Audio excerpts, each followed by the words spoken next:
नमस्कार मेरे प्यारे दोस्तों, मैं हूं निक, आपका होस्ट और दोस्त। और आज के हॉरर पॉडकास्ट शो के 9वें एपिसोड में एक नहीं दो नहीं पूरी 5 मजेदार सच्ची कहानियां और किस्से लेकर आ चुका हूं, जो कि हमारे प्रिय सब्सक्राइबर्स ने हमें भेजे हैं। ये कहानियां मनगढ़ंत या बनाई हुई बिल्कुल भी नहीं है। ये वो सच्चे अनुभव है जो हमारे सब्सक्राइबर्स ने खुद अनुभव किए हैं। इसलिए जब आप भी इन कहानियों को सुनेंगे तो आपके दिलों की धड़कनें तेज हो जाएंगी। आप ये कहानी कहां से सुन रहे हैं, हमें कमेंट में बताइए।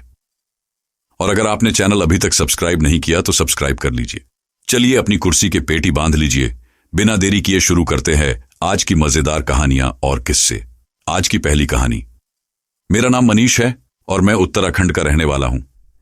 यह कहानी मेरी बुआ ने मुझे सुनाई थी। बात कुछ इस तरह है कि मेरी बुआ के पति आर्मी में हैं और आर्मी में होने की वजह से उन्हें अक्सर अलग अलग जगहों पर पोस्टिंग मिलती रहती थी। एक बार उनकी पोस्टिंग राजस्थान के एक इलाके में हुई थी और वहां उन्होंने रहने के लिए एक घर ले लिया। बुआ भी उस समय उनके साथ ही रहती थीं। बुआ बताती हैं कि वहां जब वह रात में सोती थीं तो अक्सर छोटे बच्चों की चप्पल की आवाजें सुनाई देती थीं, जैसे कि चूचू की आवाज आ रही हो। पहली बार जब उन्होंने ये आवाज सुनी तो उन्हें लगा कि यह उनके बच्चों की आवाज होगी, लेकिन जब उन्होंने देखा तो उनके बच्चे उनके बगल में ही सो रहे थे। अगली रात भी बिल्कुल वैसा ही हुआ। इसके बाद यह हर रात होने लगा। रात में कभी चप्पल की आवाज आती, कभी दरवाजा खटखटाने की आवाज, तो कभी किसी के भागने की आवाजें। कुछ समय बाद उन लोगों ने वह घर छोड़ दिया और दूसरी जगह शिफ्ट हो गए। तो दोस्तों, हमने इस कहानी से सीखा कि किसी भी अजीब घटना का सही तरीके से विश्लेषण करना चाहिए और डर के बजाय समझदारी से निर्णय लेना चाहिए। चलिए बिना देरी किए अब बढ़ते हैं दूसरी कहानी की तरफ। आज की दूसरी कहानी। यह घटना जो मेरे पापा के दोस्त के बारे में है। मैं अमेरिका में रहता हूं और यह घटना 1980 की है।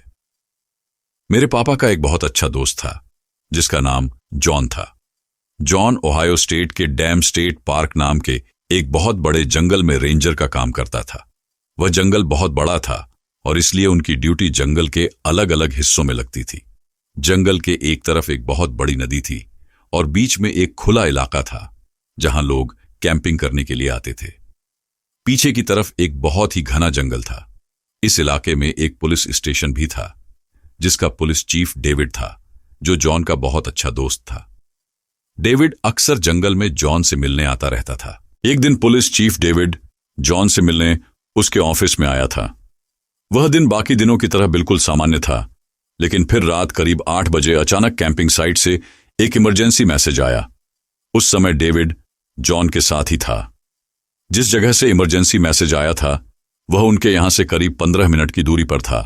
तो दोनों जल्दी से जीप लेकर उस कैंपिंग एरिया में पहुंचे। वहां पता चला कि एक कपल अपनी वैन लेकर कैंपिंग के लिए आए थे। वह कपल करीब 40 से 45 साल के थे और वे दोनों अपनी वैन के बाहर खड़े थे, उनके आने का इंतजार कर रहे थे। पुलिस चीफ डेविड उनसे बात करने लगा जबकि जॉन उस एरिया का मुआयना कर रहा था। जॉन ने देखा कि उनकी वैन का सारा सामान बिखरा पड़ा था। कुर्सियां, पिकनिक का सामान और यहां तक कि कुकिंग करने के लिए एक बहुत ही मजबूत लोहे की ग्रिल भी बीच से मुड़ी हुई पड़ी थी। उन्होंने बताया कि वे आज ही वहां कैंपिंग के लिए आए थे और उनका वहां वीकेंड में 2 दिन तक रुकने का प्लान था। दिन में वहां आकर उन्होंने अपना कैंप सेटअप किया और फिर शाम के समय वे पास की नदी में मछली पकड़ने गए थे। लेकिन जब वे मछली पकड़ रहे थे उन्हें ऐसा लगा कि जैसे कोई उन्हें देख रहा हो और जंगल का शोर भी बिल्कुल थम गया था। उन्हें लगा कि शायद कोई शिकारी जानवर उनके पास घूम रहा है, इसलिए बिना मछली पकड़े वे अपने कैंप में वापस लौट आए। रात के समय जब वे अपनी वैन में लेटे थे, अचानक उनकी वैन जोर जोर से हिलने लगी। इतनी भारी वैन इतनी जोर जोर से हिल रही थी कि वे अपनी सीट से गिर पड़े। उन्हें समझ नहीं आया कि यह क्या हो रहा है। वैन हिल रही थी लेकिन बाहर से कोई आवाज नहीं आ रही थी। तभी पति चिल्लाया, मेरे पास बंदूक है, और उसके इतना कहते ही वैन हिलना बंद हो गई। लेकिन फिर अचानक बाहर से एक अजीब सी आवाज आई, जैसे कोई सांड जोर से मुंह फाड़ रहा हो। इस आवाज से वैन में भी वाइब्रेशन महसूस हो रही थी। जैसा कि मैंने बताया, यह 1980 की बात है और हेल्प मांगने के लिए उनके पास कोई सेलफोन नहीं था। वे कई देर तक अपनी वैन में ही छुपे रहे। फिर करीब आधे घंटे बाद जब वह सब बंद हो गया तो पति अपनी बंदूक लेकर बाहर निकला, लेकिन बाहर कोई नहीं था। फिर वह जंगल में स्थित एक इमरजेंसी फोन पर गया और फॉरेस्ट रेंजर्स को कॉल किया। पुलिस चीफ डेविड ने उन्हें शांत करते हुए कहा, आप फिक्र मत करें, हम जो भी लोग इस हरकत के लिए जिम्मेदार हैं उन्हें ढूंढकर सजा देंगे। जॉन बताता है कि जब पुलिस चीफ ने यह कहा तो वह औरत जो वैन में थी उसने कुछ ऐसा कहा जिससे जॉन के रोंगटे खड़े हो गए। वह औरत बोली, यह किसी इंसान का काम नहीं है बल्कि शैतान का काम है। क्या आपकी पुलिस उस शैतान को पकड़ने के काबिल है? उस औरत की बात सुनकर पुलिस चीफ चुप हो गया और जॉन की तरफ देखने लगा। फिर वह अपनी जीप में गया और शॉटगन और एक टॉर्च लेकर आया। उसने वह टॉर्च जॉन को दी और फिर दोनों जंगल के अंदर चल पड़े। उन्हें यकीन था कि इसके पीछे कोई शरारती लड़के हो सकते हैं, इसलिए वे बिना डर के जंगल में घुसते जा रहे थे। जैसे जैसे वे जंगल के अंदर बढ़ते जा रहे थे, अंधेरा गहरा होता जा रहा था। कुछ समय बाद वे जंगल के उस हिस्से में पहुंच चुके थे जहां टॉर्च की रोशनी से केवल 3-4 कदम ही दिखाई दे रहे थे। तभी जॉन ने देखा कि डेविड रुक गया था। जॉन ने पीछे मुड़कर देखा तो डेविड खड़ा था और चुपचाप एक जगह की ओर इशारा कर रहा था। जॉन ने उस दिशा में टॉर्च की रोशनी डाली और देखा कि वहां घने लंबे पेड़ थे। तभी करीब 15 फीट की दूरी पर उसे कुछ पेड़ से चिपका हुआ दिखा। जॉन ने ध्यान से देखा तो यह किसी आदमी का पैर था, लेकिन वह पैर बहुत बड़ा था और उस पर बहुत सारे बाल थे। जॉन ने टॉर्च को थोड़ा और ऊपर किया तो उसे एक बहुत बड़ा और तगड़ा हाथ दिखाई दिया। वह हाथ इंसान का था, लेकिन बहुत अजीब था, जैसे उसे बीच में से तोड़कर किसी अजीब तरीके से चिपका दिया हो। नाखूनों की जगह लंबे पंजे थे। जॉन बताता है कि वह दृश्य देखकर उसकी जान ही निकल गई। उसके पैरों ने काम करना बंद कर दिया और तभी उसे जमीन से अजीब तरह की वाइब्रेशन महसूस होने लगी, जैसे कोई भारी चीज जमीन पर रेंग रही हो। साथ ही हल्की गुर्राहट की आवाज भी आ रही थी। हवा में एक गंदी बदबू भी आने लगी थी, लेकिन अभी तक उन्हें नहीं पता था कि यह क्या था। जॉन ने उस चीज को और ध्यान से देखने के लिए फ्लैशलाइट की रोशनी डाली और तभी उसे जमीन से करीब 9 फीट ऊपर उस शैतान का चेहरा दिखाई दिया। उसकी आंखें बिल्कुल ऑरेंज बल्ब जैसी चमक रही थीं और उसके दांत किसी भूखे भेड़िए की तरह बाहर निकले हुए थे। जॉन डर के मारे चिल्लाया, डेविड बचाओ! और जैसे ही उसने यह कहा, और भी शैतान पेड़ों के पीछे से निकलकर उनके सामने आ गए। जॉन बताता है कि उस वक्त उसने मान लिया था कि उसकी मौत तय है। उसकी बॉडी भी उसे छोड़ चुकी थी। हर गुजरते पल के साथ वह वाइब्रेशंस और भी तेज होती जा रही थीं। एक समय ऐसा आया जब उसे लगा कि इन वाइब्रेशन से उसकी कमर की हड्डी तक टूट जाएगी। लेकिन तभी आसमान में एक तेज रोशनी चमकी और एक जोरदार धमाका हुआ। वह फ्लेयर गन थी जिसे डेविड ने चलाया था। धमाके की तेज चमक के साथ ही उन शैतानों के चीखने की आवाजें सुनाई देने लगीं। यह मौका था। जॉन ने खुद को संभाला और वहां से भागने लगा। कुछ दूर जाकर उसे डेविड भी मिल गया। डेविड ने बताया कि उसके पास कुछ इमरजेंसी फ्लेयर्स थे। उसने दूर से जॉन को उन शैतानों से घिरा हुआ देखा, इसलिए उसने फ्लेयर चला दी। फिर दोनों किसी तरह भागते गिरते हुए अपने बेस तक पहुंचे। बेस पर पहुंचने तक उनके शरीर और पैर छिल चुके थे। उसी रात कैंपर्स को जंगल से बाहर कर दिया गया और अगले कई हफ्तों तक उस जंगल को घूमने आने वाले लोगों के लिए बंद कर दिया गया। पब्लिक को बताया गया कि जंगल में कुछ मरम्मत का काम चल रहा है, लेकिन सच्चाई कुछ और थी। कुछ दिन बाद डेविड जॉन के घर आया और जॉन ने उससे पूछा कि वह शैतान आखिर क्या थे। डेविड ने बताया कि वे वेयरवुल्व्स थे। डेविड ने बताया कि उसे 10 साल पहले भी इस तरह के शैतान से सामना हो चुका था, जब उस इलाके में रेलवे लाइन बिछाने का काम चल रहा था। एक रात काम करते हुए वर्कर्स ने एक अजीब शैतान को घूमते हुए देखा था। जब पुलिस वहां पहुंची तो उन्हें भी एक लंबा शैतान दिखाई दिया जिसका पूरा शरीर बालों से भरा था। जॉन बताता है कि इतने सालों बाद भी वह घटना उसे आज तक नहीं भूल पाई। वह आज भी समझ नहीं पाया कि वे शैतान इतनी भयंकर वाइब्रेशंस कैसे पैदा कर रहे थे। चाहे कोई कुछ भी कहे, लेकिन वह जानता था कि इस दुनिया में ऐसे खतरनाक शैतान सच में मौजूद हैं। तो दोस्तों, हमने इस कहानी से सीखा कि कुछ घटनाएं हमारे समझ से बाहर होती हैं और ऐसे समय में हमें साहस और विवेक से काम लेना चाहिए। चलिए बिना देरी किए अब बढ़ते हैं तीसरी कहानी की तरफ। आज की तीसरी कहानी। मैंने 30 सालों तक जंगल में फॉरेस्ट रेंजर का काम किया है और इन 30 वर्षों में मैंने हमारे यहां के 3 अलग अलग बहुत बड़े जंगलों में काम किया है। अपनी सर्विस के आखिरी सालों में मेरी पोस्टिंग लुइजियाना स्टेट के एक बहुत बड़े जंगल में हुई थी। मैं उस जंगल का नाम तो नहीं बता सकता, लेकिन मैं वहां फॉरेस्ट डिपार्टमेंट के डेप्यूटी डायरेक्टर के रूप में पोस्टेड था। वह जंगल इतना विशाल था कि कई किलोमीटर तक केवल पेड़ ही पेड़ नजर आते थे। वहां काम करने वाले पुराने रेंजर्स बताते थे कि यह जंगल 100 साल से भी अधिक पुराना है, हमेशा से ही घना और रहस्यमय रहा है। जंगल के कुछ हिस्से तो ऐसे थे जहां दिन में भी अंधेरा रहता था, क्योंकि पेड़ इतने घने थे कि सूरज की रोशनी जमीन तक नहीं पहुंच पाती थी। हालांकि उस जंगल में मेरे साथ कभी कोई अजीब घटना नहीं हुई, लेकिन वहां काम करने वाले पुराने रेंजर्स से मैं अक्सर उस जंगल से जुड़ी कहानियां सुनता रहता था। ज्यादातर कहानियां बिगफुट और वेयरवल्फ जैसे अजीब जानवरों के बारे में होती थीं। एक बार जंगल में एक ऐसा इलाका पाया गया जहां नशे की बहुत बड़ी खेती हो रही थी। उस गैंग ने नशा बनाने के लिए वहां अपनी लैब्स भी स्थापित की थीं, लेकिन ये सारी बातें मेरे लिए ज्यादा इंटरेस्टिंग नहीं थीं। मेरा मतलब, बिगफुट और वेंडिगो की कहानियां तो अमेरिका के लगभग हर जंगल में मशहूर हैं, लेकिन एक कहानी जो मुझे सबसे अलग और रहस्यमय लगी वह थी जंगल के एक रहस्यमय झरने की कहानी, जिसे बर्डाई स्प्रिंग्स कहा जाता था। बताया जाता है कि बहुत साल पहले जब गोरे लोग अमेरिका में आए थे तो उस जंगल में रहने वाले ट्राइबल लोगों से उनके अच्छे संबंध थे। ट्राइबल लोगों ने उन गोरे लोगों को अपने इलाके में आने की मंजूरी दी थी, लेकिन उन्हें बर्डाई स्प्रिंग्स नामक झरने से दूर रहने की चेतावनी दी थी। कहते हैं वह झरना एक ठंडे पानी का था और उसका पानी जमीन में कहीं गायब हो जाता था। ट्राइबल लोग मानते थे कि यह झरना सीधे नीचे नरक में जाता है और इसके आसपास बहुत सी दुष्ट शक्तियों का वास है। कुछ समय बाद फ्रांस के एक बहुत अमीर आदमी ने वह पूरा जंगल और उसके आसपास का इलाका खरीद लिया। वह जमीन कई सालों तक उस आदमी के पास रही और फिर उसकी मौत के बाद उसका बेटा उस जमीन का मालिक बन गया। यह घटना करीब 200 साल पहले की है। फिर उसने उस जमीन पर गन्ने की खेती का बड़ा कारोबार शुरू किया। वहां काम करने वाले ज्यादातर मजदूर लोकल ट्राइबल और बाहर से आए काले लोग थे, लेकिन धीरे धीरे उन मजदूरों के बच्चे उस झरने के आसपास के इलाकों से गायब होने लगे। लोग बताते थे कि वह बच्चे रात के समय बिना किसी कारण के अपने घरों से गायब हो जाते थे।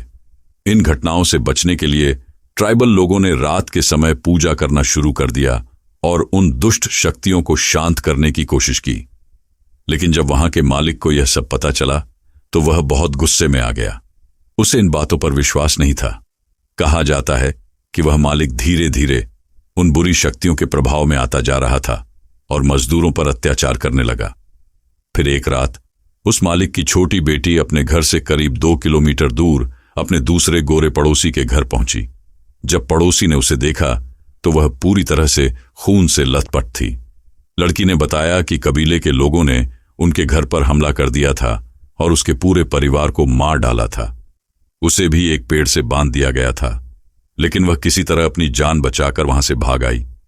इसके बाद जल्दी से मिलिट्री को बुलाया गया। अगले दिन जब मिलिट्री के जवान उनके घर पहुंचे तो उन्होंने देखा कि पूरा बंगला जलकर राख हो चुका था। न सिर्फ उनका घर बल्कि आसपास की सारी फसलें भी जल गई थीं। लेकिन मिलिट्री ने एक बहुत अजीब बात नोटिस की। कबीले के लोगों ने वहां से भागने से पहले उस बड़े सुराख को बंद करने की पूरी कोशिश की थी जहां झरने का पानी गिरता था। उन्होंने उसमें बहुत सारी झाड़ियां और लकड़ियां फंसा रखी थीं। बताते हैं कि उस मालिक और उसके परिवार की लाशें कभी बरामद नहीं हुईं।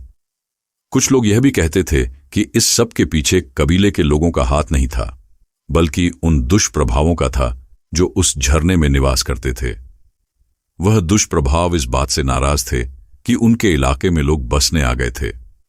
धीरे धीरे लोग इस घटना को भूल गए, लेकिन फिर लगभग 200 साल बाद 1990 में वह इलाका फिर से जंगलों से भर चुका था और उस मरे हुए झरने का भी कहीं कोई पता नहीं था। कुछ लोग कहते थे कि जंगल में ऐसा कोई झरना था ही नहीं, और ये सब बस पुराने समय की बनाई गई कहानियां थीं। बहुत से लोगों ने उस झरने को ढूंढने की कोशिश की, लेकिन उसका कोई सुराग नहीं मिला। फिर 1990 में वहां की एक बड़ी स्टेट यूनिवर्सिटी के प्रोफेसर ने जंगल के डायरेक्टर से संपर्क किया और बताया कि उसने सैटेलाइट मैपिंग तकनीक की मदद से उस झरने की सही लोकेशन का पता लगा लिया है। वह खुद जंगल में आकर उस झरने पर रिसर्च करना चाहता था। जंगल के डायरेक्टर ने उसे जंगल में आकर रिसर्च करने की अनुमति दे दी। महीनों बीत गए और डायरेक्टर भी इस बारे में भूल चुका था, लेकिन फिर कुछ महीनों बाद खबर आई कि वह प्रोफेसर और उसकी पत्नी गायब हो गए हैं। पुलिस ने इस मामले की जांच शुरू की तो पता चला कि उनका आखिरी फोन कॉल जंगल के डायरेक्टर को किया गया था। कई महीने बाद जंगल में सर्च एंड रेस्क्यू ऑपरेशन चलाया गया और उन लोकेशंस और कोऑर्डिनेट्स का सही तरीके से पता लगाया गया जो उन्होंने डायरेक्टर को बताए थे। लेकिन उस इलाके को ढूंढने के बावजूद दोनों का कोई सुराग नहीं मिला।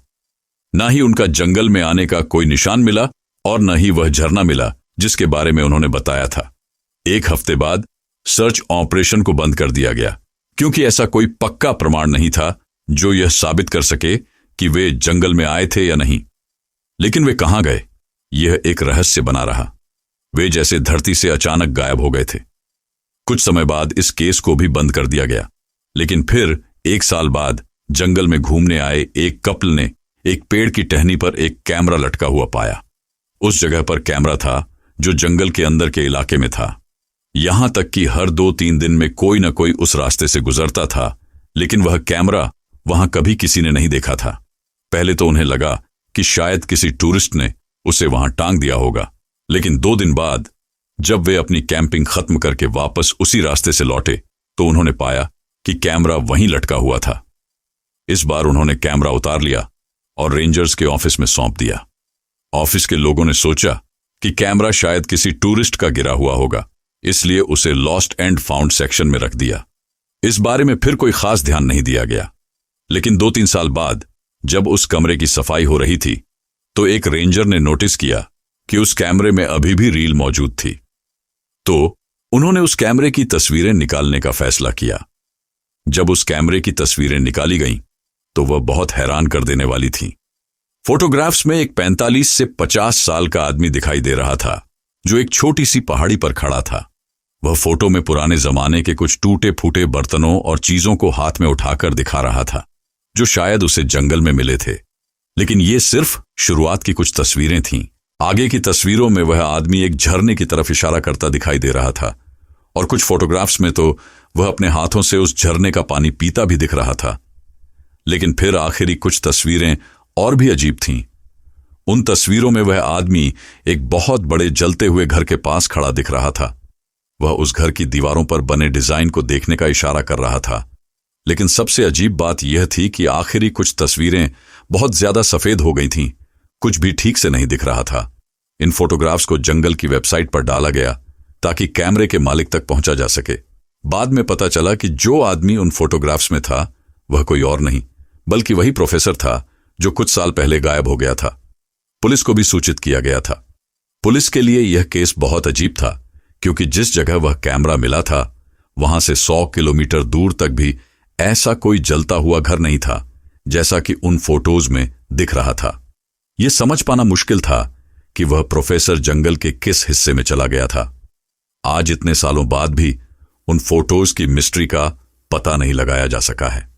वह प्रोफेसर और उसकी पत्नी जंगल में कहां गए और कहां गायब हुए, यह आज तक कोई नहीं जानता।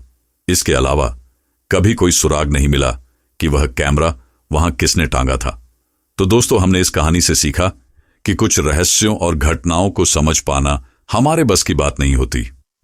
कभी कभी हमें इस बात को स्वीकार करना पड़ता है कि दुनिया में कई ऐसी रहस्यमय चीजें हैं जिनका कोई ठोस जवाब नहीं मिल सकता। चलिए बिना देरी किए अब बढ़ते हैं चौथी कहानी की तरफ। आज की चौथी कहानी, मैं जो कहानी आप लोगों को बताने जा रहा हूं वह मैंने आज तक कभी किसी को इतनी डिटेल में नहीं बताई। उस रात हमारे साथ जो कुछ हुआ मैं आपको बिल्कुल वैसे ही बताने जा रहा हूं। कहानी शुरू करने से पहले मैं बता दूं कि मैं येलोस्टोन नेशनल पार्क नामक एक बहुत बड़े जंगल के पास रहता हूं। हर साल इस जंगल में लाखों टूरिस्ट घूमने के लिए आते हैं, लेकिन शायद ये कोई नहीं जानता कि इस जंगल में कैसी कैसी चीजें रहती हैं। ये 2 साल पहले यानी 2020 की गर्मियों की बात है, जब मैंने अपने कुछ दोस्तों के साथ जंगल में जाकर एक रात का नाइट आउट करने का प्लान बनाया था। जिस जगह हम जाने वाले थे वह हमारे लिए नई नहीं थी। हम पहले भी उस जगह कई बार कैंपिंग के लिए जा चुके थे। उस समय कोरोना भी कम हो रहा था, इसलिए जंगल में घूमने का यह हमारे लिए अच्छा मौका था। मेरे घर से वह जंगल आधे घंटे की दूरी पर था। हम सब ने उस कैंप साइट के पास पार्किंग में इकट्ठा होने का प्लान किया था।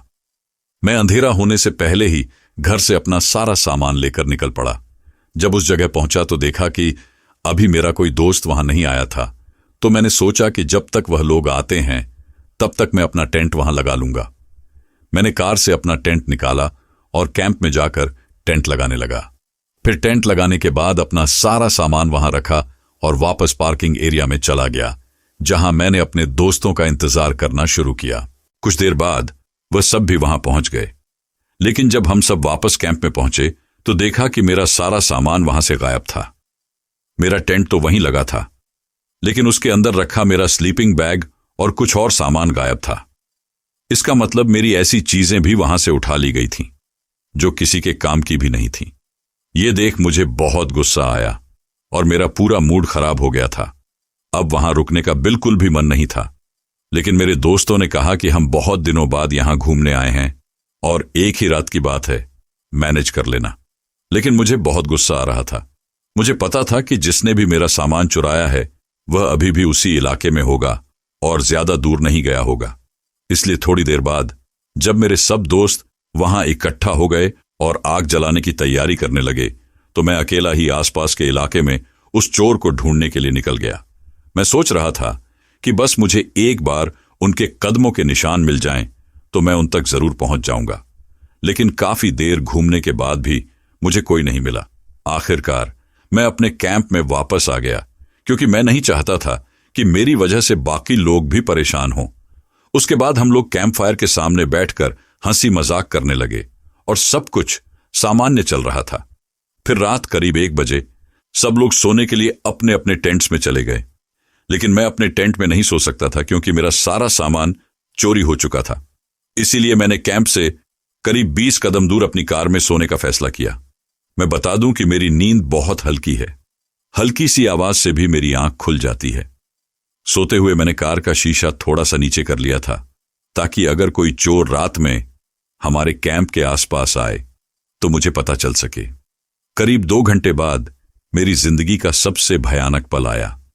पहले तो मुझे बस किसी के धीरे धीरे टेंट्स के आसपास चलने की आवाज सुनाई दी। आवाज बहुत हल्की थी, लेकिन मेरे लिए यह काफी थी। मेरी आंख खुल गई और जब मैंने उस आवाज को ध्यान से सुना तो मेरी बॉडी डर के मारे पैरालाइज हो गई। वह आवाज तो बहुत हल्की थी, लेकिन यह साफ पता चल रहा था कि वह कोई जानवर था, कोई बहुत बड़ा जानवर। मुझे लग रहा था कि यह पक्का कोई भालू होगा जो हमारे कैंप के आसपास घूम रहा था। एक बार तो मुझे ऐसा लगा जैसे वह बिल्कुल मेरी कार के सामने आ गया हो। एक और बहुत अजीब चीज जो मैंने नोटिस की वह यह थी कि जंगल से और कोई आवाज नहीं आ रही थी, ना पंछियों की ना झिंगरों की। बाहर घना अंधेरा था और हमारी जलाई हुई आग भी बिल्कुल बुझ चुकी थी। फिर करीब 15 मिनट बाद वह आवाज आनी बंद हो गई। मैंने सोचा कि शायद मैं फालतू में डर रहा था। अब मैं वापस सोने ही वाला था कि तभी मुझे हमारे कैंप की तरफ कोई खड़ा हुआ दिखाई दिया। और वह कोई जानवर नहीं बल्कि एक इंसान था। लेकिन वह नॉर्मल इंसान नहीं था, बल्कि बहुत लंबा और तगड़ा लग रहा था। ऊपर से रात के 3-4 बजे किसी दूसरे के कैंप के सामने ऐसा घूमना यह किसी नॉर्मल इंसान का काम नहीं हो सकता था। उस आदमी ने एक अजीब सा मास्क पहना हुआ था। मैंने ध्यान से देखा तो वह मास्क हिरण के सिर जैसा लग रहा था और उसने एक बड़ा सा काला लबादा भी ओढ़ रखा था। सच बताऊं, उस वक्त मेरी जान हलक में आ गई थी। वह आदमी जो भी था, इतना तो पक्का था कि उसके इरादे ठीक नहीं थे। मेरे सारे दोस्त अभी भी सो रहे थे, मुझे ही कुछ करना था जल्दी।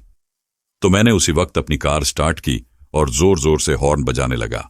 हॉर्न की आवाज सुनकर मेरे सारे दोस्त उठ गए। मैंने चिल्लाकर उनसे कहा कि भागो यहां से, लेकिन इस बीच वह आदमी अपनी जगह से हिला तक नहीं। वह वहीं खड़ा था, लेकिन मेरे चिल्लाने पर उसके जैसे और बहुत सारे काले लबादे ओढ़े आदमी हमारी कार के ऊपर झपट पड़े। उनके कपड़े तो एक जैसे थे, लेकिन उनके मास्क अलग अलग तरह के थे। मैंने उसी वक्त अपनी कार रिवर्स करके भगा दी और मेरे सारे दोस्त भागते हुए कार के अंदर आ गए। मेरा एक दोस्त बाल बाल बचा था उनकी पकड़ में आने से। अब हम थोड़ी सी दूर गए थे कि हमें आगे रास्ते के बीच में 3 वैसे ही राक्षस खड़े दिखाई दिए। उनके साथ एक बड़ा सा कुत्ता भी था। लेकिन मैंने कार की रफ्तार धीमी नहीं की तो वे पीछे से हमारे ऊपर पत्थर फेंकने लगे। वे बहुत दूर तक हमारी कार का पीछा करते रहे। एक मौका तो ऐसा आया जब उनमें से एक आदमी ठीक मेरी सीट के बगल तक पहुंच गया था। वे बहुत सारे थे, कम से कम 50 तो जरूर होंगे। उनमें से कुछ हमारा पीछा कर रहे थे और कुछ बस पेड़ों के पीछे से छुप छुप के हमें देख रहे थे। वे सभी राक्षस जैसे दिखने वाले लोग हमारी कार के पीछे भागते रहे। बड़ी मुश्किल से किसी तरह हम उनसे जान बचाकर सही सलामत जंगल से बाहर निकले। लेकिन वह भयानक मंजर हमेशा के लिए मेरे दिल में छप गया। हम लोगों ने आज तक इस बारे में किसी को नहीं बताया और न ही हम फिर कभी उस जंगल में दोबारा घूमने के लिए गए। कौन सोच सकता है कि इतने खूबसूरत जंगल के अंदर, जिसमें हर साल इतने लोग घूमने आते हैं, वहां इस तरह के शैतान भी रहते हैं। मुझे लगता है कि वे लोग किसी कल्ट या ग्रुप के सदस्य थे जो शायद जंगल में लोगों को पकड़कर उनकी बलि देने का काम करते हैं। अगर आपको भी जंगल में घूमने जाना पसंद है तो आप कभी अकेले मत जाएं और हमेशा अपने जानने वालों को अपने बारे में बता के ही जाएं। एक बार मुझे सेना में काम करने वाले एक स्पेशल फोर्सेस ऑफिसर ने बताया था कि जंगल के अंदर जिंदा रहने के लिए आपको हमेशा अपने आसपास की चीजों पर नजर रखनी होती है।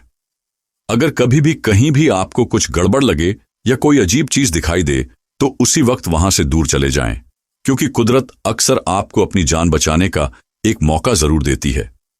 तो दोस्तों, हमने इस कहानी से सीखा कि जब हम किसी अनजाने और रहस्यमय जगह पर होते हैं तो हमें सतर्क और सचेत रहना चाहिए। कभी भी अपनी सुरक्षा से समझौता नहीं करना चाहिए और किसी भी अजीब या खतरनाक स्थिति से दूर रहना चाहिए, क्योंकि कुदरत हमें अपने इंस्टिंक्ट के जरिए चेतावनी देती है। चलिए बिना देरी किए अब बढ़ते हैं 5वीं कहानी की तरफ। आज की 5वीं कहानी। मैं जो कहानी आपको बताने जा रहा हूं वह एक सच्ची घटना है और यह सब मेरी एक बहुत अच्छी फ्रेंड के साथ हुआ था। यह 2018 की बात है।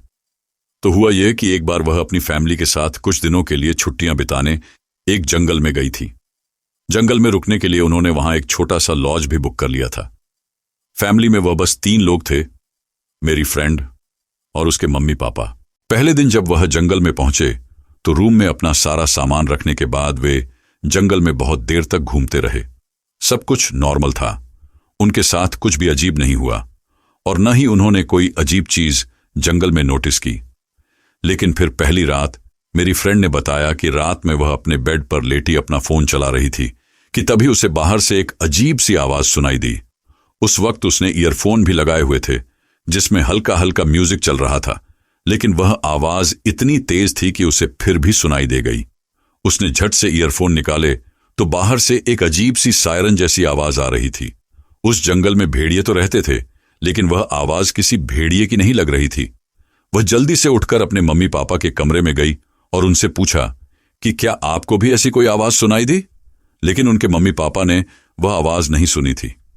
उसकी मम्मी बोली, यह जरूर जंगल का कोई जानवर होगा, डरने की कोई बात नहीं है, जाके सो जाओ। वह वापस अपने कमरे में आकर लेट गई। उसने बताया कि उस रात 2 बार और उसकी आंख खुली थी। एक बार तो उसे बाहर से भारी कदमों की आवाज सुनाई दी और दूसरी बार टहनियों के टूटने की आवाज भी आई, लेकिन उसने ध्यान नहीं दिया। अगली सुबह उठने के बाद वह बाहर चेक करने भी गई, लेकिन वहां उसे ऐसा कुछ नहीं मिला। लेकिन उनके लॉज से करीब 200 कदम दूर उसने एक पेड़ पड़ा पाया जिसे किसी ने जड़ से उखाड़ फेंका था। वह पेड़ ज्यादा बड़ा तो नहीं था, लेकिन फिर भी यह किसी आम जानवर का काम नहीं हो सकता था। वह वापस अपनी रूम में आ गई। दूसरे दिन भी बिल्कुल नॉर्मल गुजरा। दिन में वे लोग जंगल में घूमने गए और खूब मस्ती की। फिर अगली रात जब वह अपने बेड पर लेटी थी तो उसे फिर से वही सायरन जैसी आवाज सुनाई दी, लेकिन इस बार वह आवाज इतनी पास से आई थी कि उसके कमरे की खिड़की भी वाइब्रेट होने लगी। वह रात 9 बजे का समय था। वह उसी वक्त भाग के बाहर हॉल में गई, ये देखने के लिए कि वह आवाज कहां से आ रही है। लेकिन जैसे ही उसने दरवाजा खोला वह आवाज अचानक बंद हो गई। अब उसे यकीन हो गया कि यह पक्का किसी की शरारत है। वह गुस्से में बाहर का दरवाजा बंद करके वापस अपने कमरे में आकर लेट गई। उसके बाद पूरी रात कुछ नहीं हुआ, लेकिन फिर रात 3 बजे के करीब अचानक सोते सोते उसकी आंख खुल गई। बाहर से किसी चीज के गिरने की बहुत तेज आवाज आई थी। उसने चादर से बाहर निकल के देखा तो बाहर बहुत तेज बारिश हो रही थी, लेकिन बारिश और बिजली गिरने की आवाज के साथ एक और बहुत अजीब सी आवाज भी आ रही थी, कुछ रगड़ने की आवाज। खिड़की से पर्दा तो हटा हुआ था, लेकिन बाहर घना अंधेरा था, कुछ भी दिखाई नहीं दे रहा था। वह चुपचाप लेटी लेटी खिड़की की तरफ देखती रही और तभी बिजली की तेज चमक के साथ उसे बाहर कुछ खड़ा दिखाई दिया। वह बताती है कि वह 2 पैरों पर खड़ा तो था, लेकिन उसके पैर बहुत लंबे थे और उसके आगे के 2 हाथ बहुत छोटे थे। उसकी बड़ी सी पूंछ थी और उसका सिर बिल्कुल किसी छिपकली जैसा था। वह बताती है कि एक बार के लिए तो उसे लगा कि वह कोई डायनासोर जैसा है, जैसा फिल्मों में दिखाते हैं, लेकिन ऐसा कैसे हो सकता था? डायनासोर तो इस धरती से खत्म हो चुके हैं। उसने जल्दी से उठकर कमरे की लाइट ऑन कर दी और फ्लैश लाइट लेकर खिड़की पर जाकर उसे देखने लगी। वह बताती है कि ऐसा करना बहुत खतरनाक था, लेकिन उस वक्त उसे और कुछ सूझा ही नहीं। वह बस ये देखना चाहती थी कि वह चीज असल में क्या है। खिड़की पर जाकर उसने कमरे की रोशनी में बाहर देखा तो वह शैतान उसे साफ साफ दिखाई दिया। वह एक बड़ा सा ड्रैगन था जिसके मुंह से एक बहुत भारी आवाज निकल रही थी। वह देखकर उसकी बॉडी वहीं जम गई। वह ड्रैगन ठीक उसके सामने खड़ा था। उसे लग रहा था कि उसके हिलते ही वह उस पर झपट पड़ेगा, और तभी उसने अपनी फ्लैशलाइट ऑन कर दी। फ्लैशलाइट की रोशनी आंखों में पड़ते ही वह ड्रैगन बुरी तरह चीखने लगा। उसके चिल्लाने की आवाज इतनी तेज थी कि उनका पूरा लॉज हिल गया। उसके पेरेंट्स जल्दी से भागते हुए उसके कमरे में आए तो देखा कि वह खिड़की के सामने खड़ी थी। उन्होंने भी उस शैतान को साफ साफ देखा और फिर कुछ सेकंड्स बाद वह ड्रैगन वहां से गायब हो गया। सब कुछ अचानक से बिल्कुल शांत हो गया। मेरी फ्रेंड का रो रो के बुरा हाल था। वो बहुत डर गई थी। किसी तरह उन्होंने वह रात बिताई और सुबह होते ही वहां से चले गए। उसके पेरेंट्स ने बताया कि वह करीब 20 फीट ऊंचा था और बिल्कुल किसी ड्रैगन जैसा लग रहा था। उसके शरीर पर बड़े बड़े स्पाइक्स भी थे। वे लोग इस बारे में किसी को नहीं बताते, क्योंकि उन्हें पता है कि कोई उनकी बात पर यकीन नहीं करेगा। लेकिन उस दिन के बाद से उन लोगों ने जंगल में जाना ही बंद कर दिया। तो दोस्तों, हमने इस कहानी से सीखा कि कभी कभी अजीब घटनाओं और अपारंपरिक चीजों को नजरअंदाज करना हमारी समझ और सुरक्षा के लिए अच्छा हो सकता है। जब भी हम अनजाने या रहस्यमय स्थानों पर होते हैं, हमें सतर्क रहना चाहिए और किसी भी असामान्य घटना से सावधान रहना चाहिए, क्योंकि कुछ चीजें हमारी समझ से बाहर हो सकती हैं। दोस्तों, आपको यह वीडियो कैसी लगी? जब मैंने ये सारी कहानियां सुनी तो मेरा तो दिमाग ही चकरा गया। मेरा मतलब, इस दुनिया में चल क्या रहा है? पता नहीं इस दुनिया में कैसे कैसे राज छुपे हुए हैं। अगर आपको यह वीडियो पसंद आई हो तो वीडियो को लाइक और शेयर जरूर करें। अगर आप ऐसी कहानियां आगे भी सुनना चाहते हैं तो चैनल को सब्सक्राइब करें और वीडियोस को अपने दोस्तों के साथ शेयर करें। अगला वीडियो कितने दिन में आएगा, यह डिपेंड करेगा कि यह वीडियो कितना ज्यादा शेयर होता है। अगर आपके पास भी कोई कहानी या किस्सा है जो आप हमारे दर्शकों के साथ शेयर करना चाहते हैं तो उसे हमें भेजिए। हम आपकी कहानी को अगली कड़ी में जरूर शामिल करेंगे। तो दोस्तों, मिलते हैं जल्दी ही एक नई कहानी के साथ। तब तक के लिए अलविदा।